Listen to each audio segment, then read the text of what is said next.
Hello and welcome to Daily Reflection with Aneel Aranha. Today is the 21st of October, 2018. We're going to reflect on Mark 10:42 to 45. Jesus summoned the 12 and said to them, "You know that those who are recognized as rulers over the Gentiles lord it over them, and their great ones make their authority over them felt.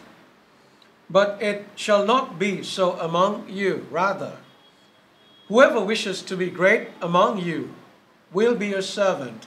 Whoever wishes to be first among you will be the slave of all. For the Son of Man did not come to be served, but to serve and to give his life as a ransom for many." The Gospel of the Lord.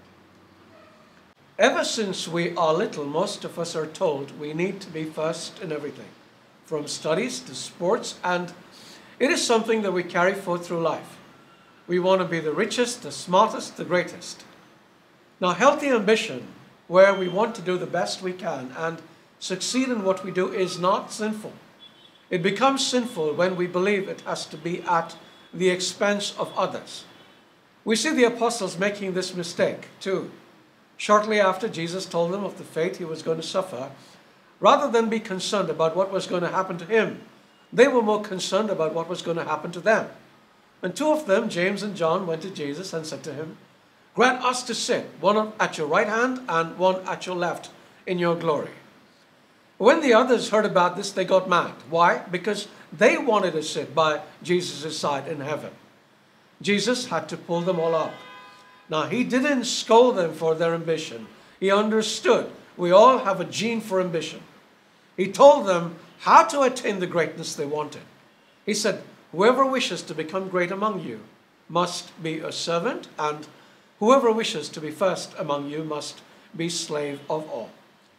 This might seem absurd, but let us think about the logic of this for a moment. Imagine the two of us, you and me. We want to become great. In the worldly way of things, if I want to get ahead of you, I have to put you down, and there are a number of things, including slandering you, that I can do to help me do this.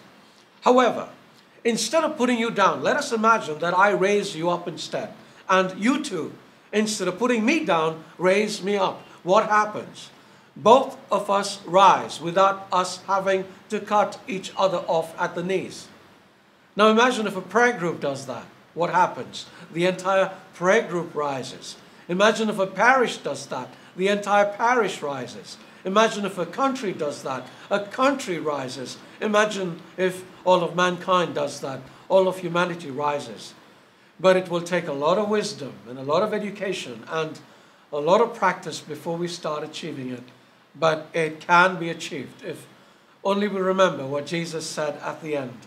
He said, "For the Son of Man did not come to be served, but to serve and to offer his life as a ransom for many." And if God can serve man, we can surely serve each other. Don't you think? God bless you.